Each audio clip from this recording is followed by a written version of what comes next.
Hey guys, it's Mo, and I'm coming at you with Cooking with Smooches. Today I am making spaghetti squash. I have never tasted spaghetti squash.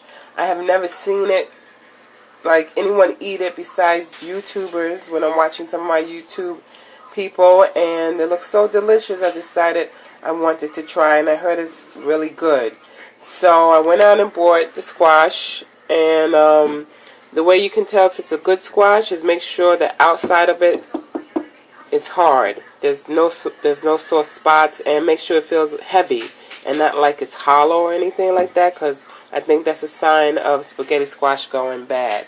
Now I cut it in half, and I've already cleaned out one of the halves, and as you see, when you first cut it, it's going to have these seeds and pulps inside of it. You have to clean that out. And I hear you can use the seeds and put them in the oven like pumpkin seeds and roast them, and they taste good as well. But I won't be going through all that because I don't have any time to be trying to clean these seeds out of all these pulps. Anyways, so once I get both of them cleaned out, I am going to oil them up with a little bit of olive oil and some sea salt. Now you don't have to do this prior, but I just want to put some more flavor, make sure the flavor is really in there. And then I will be putting them in the oven at 375 degrees in my pan, and I'm going to be facing them down. Now you bake these about, depending on the size, it's going to be like 40 minutes to an hour. So I'm just going to have to check up on them because these aren't that big. So I don't think I really have to keep them in for an hour. It really depends on the size. Now I wanted to give you guys an idea what the seeds look like in there. Why they say you can roast them like pumpkin seeds. They look like pumpkin seeds, but I'm not a pumpkin seed either, so I'm not going to be doing this. And I'm scooping the second one out, and I'm using actually a spoon to do that with as well. Okay, now they're both cleaned up.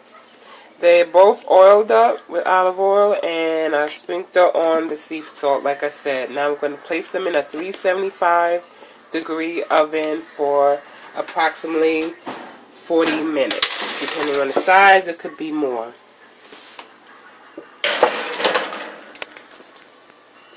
just going to bring these up a little bit in the light because I know my light's kind of dim in the kitchen, so I want to make sure you guys see what product I'm using. This is the Trader Joe's meatless meatballs. Looks good. I hope it tastes good.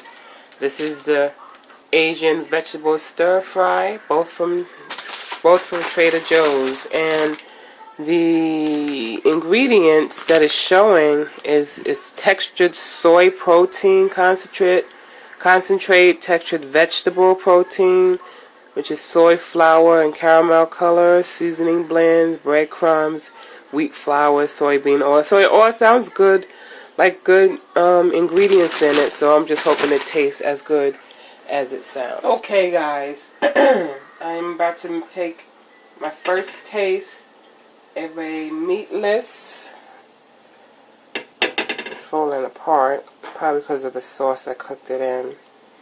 But this is going to be my first taste of meatless meatballs.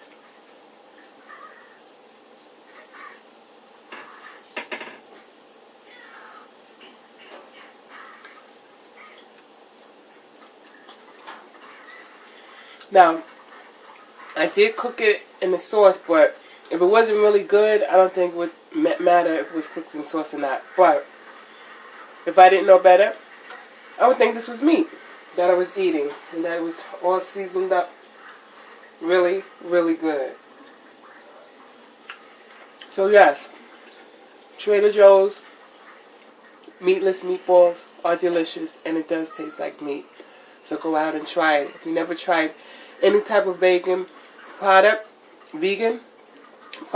I'm telling you, the last two products that I've tried, which was the meatless chicken nuggets, and now this meatless meatballs. Okay, delicious. Now I let the spaghetti squash cool a little bit from the pan, but as you see this brown stuff here, this is from the olive oil. And what I did wrong is that I forgot to put some water in the pan. So I guess it was burning a little, it burnt a little bit, but it's still good. So I already started the first half of the squash, and I'm I'm going to show you how I do this half. You're going to take a fork. Matai, you pointing to me? You're going to take a fork and just scrape it out. And it looks just like spaghetti. And you're going to continue doing that until, until you practically got it all done. This is the first one I did. And as you see, most of it is gone. So now I'm just going to put my sauce on and my vegetables on, and I'll show you the final dish. And voila, there is my spaghetti squash meatball spaghetti sauce dish with vegetables. Doesn't that look just scrumptious? And just telling you about the meatless meatballs, even though they're not as sturdy as regular meat, meaning that they actually melt in your mouth. They have a very soft texture. They still have a meat-like taste. And it's just delicious. I let Matai try it, who's not a very big meat eater, and he loved it and actually ate 2 meatballs so far. So I definitely will be making this more often in place of my meatball and spaghetti most of the time, because this is a very healthy meal. Matai is trying the meatless meatballs and the spaghetti squash for the first time. What do you think, Matai? Good. It's good? You like it? You like it better than regular spaghetti? Or you don't, it doesn't make a difference? Now, Matai's not a big vegetable eater or meatball eater, but... I am a meatball eater. No, you're not, silly. But he's enjoying his squash and meatball, and I'm sure he's going to finish it all. Right, Matai?